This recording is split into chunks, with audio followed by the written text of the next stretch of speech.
With my newest CD, Piccolo Concerto Grosso, I have finished my cycle of 4 CDs. On each CD, I combined masterpieces with my own compositions. On this last CD, I recorded the clarinet masterpiece par excellence for clarinet, Mozart's Concerto for Bassettklarinette.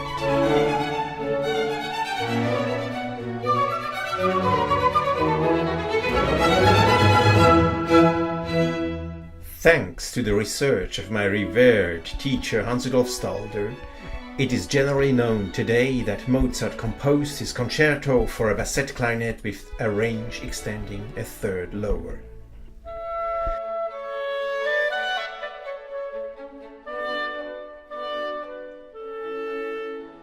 The unique quality of the basset clarinet can be heard most clearly in the middle of the outstanding second movement, where Mozart makes the most of the various registers of the instrument.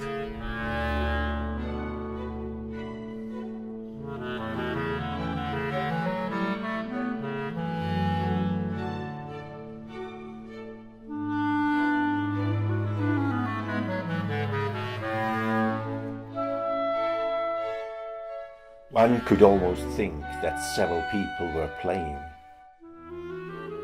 If a clarinet soloist decides to perform the composition as originally written, it's imperative that one first finds an adequate instrument or has one built.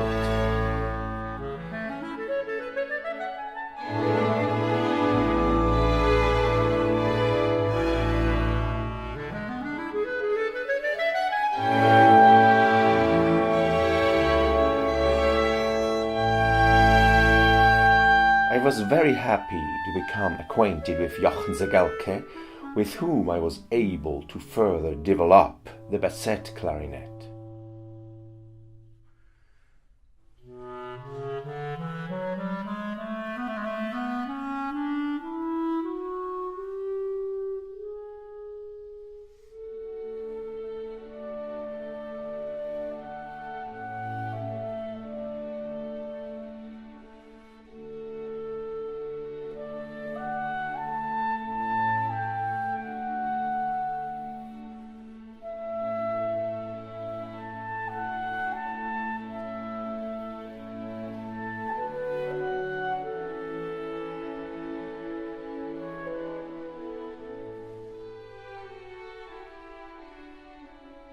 Mozart wrote the concerto for basset clarinet K622 at the height of his powers in 1791, the last year of his life, between the magic flute and La Clemenza di Tito.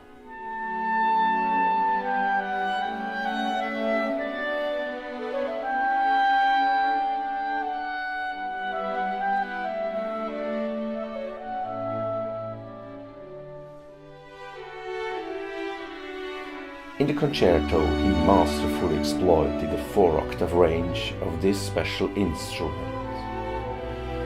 The operatic, dramaturgical design of the work can be heard in each bar. Several voices are united in the solo part with the basset clarinet, entering into dialogue with both the orchestra and itself. Arias are mixed with recitative elements in rapid succession, and the alternation between characters and moods is also undertaken at a quick pace. The orchestral part is just as outstanding, for it is far more than a mere accompaniment for the soloist. Rather, the orchestra presents the character, leads the dramatic course of events, and provides a framework for the soloist's song.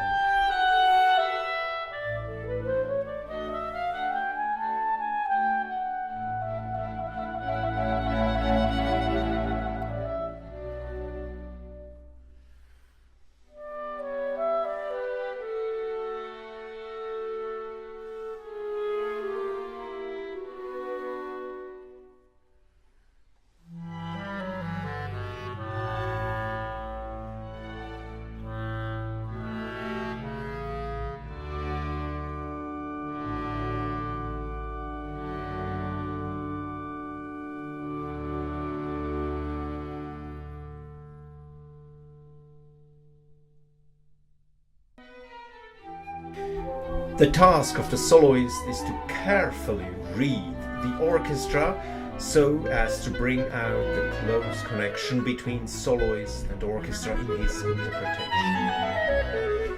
Mozart's work reflects his personality as rich as it is contradictory, combining lightness with simultaneous profundity, intensity and elegance, dance-like rhythms and song-like freedom, joy and sadness, as well as ornate virtuosity and simplicity.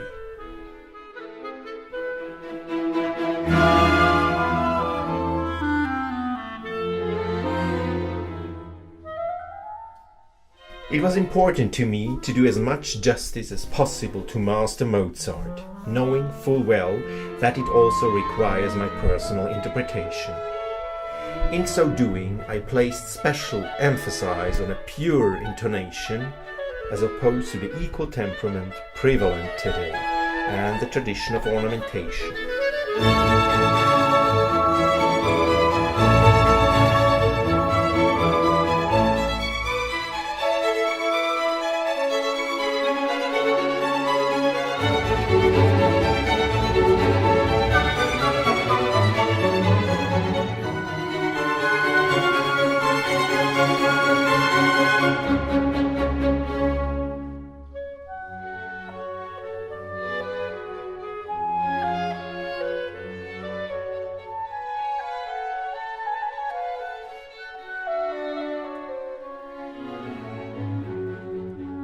As far as interpretations concerned, my model was Nicolaus Harnoncourt, this great Mozart interpreter who revolutionized musical diction in works of the classical period, provided much inspiration for the development of my interpretation.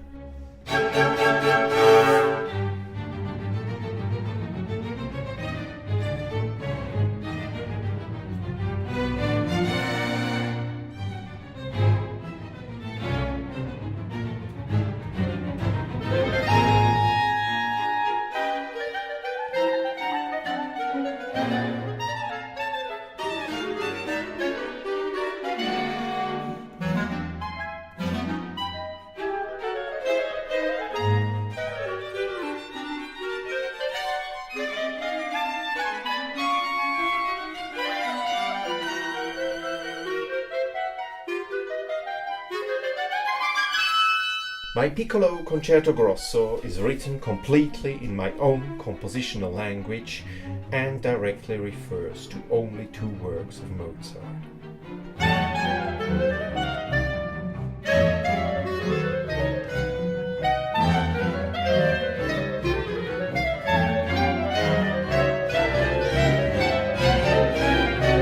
The soloists both play Mozart-Bassettclarinets, whereby I was able to profit from newly manufactured instruments, allowing more flexibility in the low range.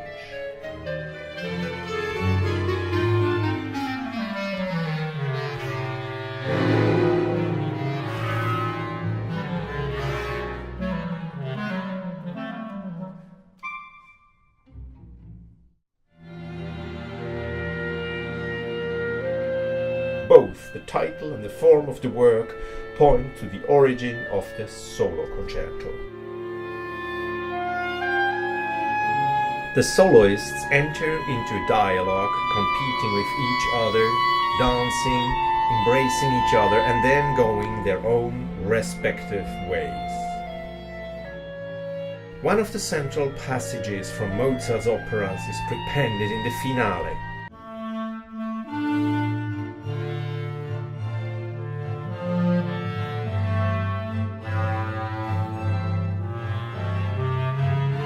The entrance of the dead, now revived commendatore who plunges the sin of Don Giovanni into the abyss.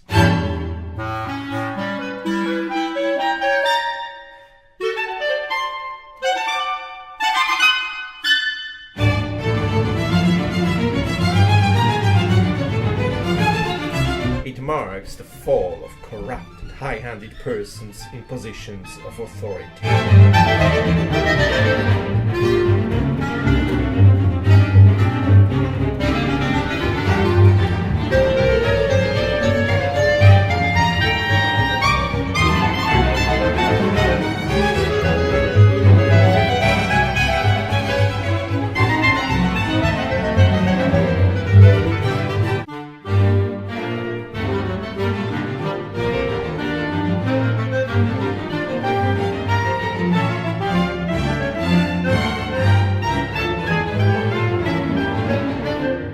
Innamorazione di Mozart is the motto that I have attached to my Piccolo Concerto Grosso that can be played also with A-clarinets.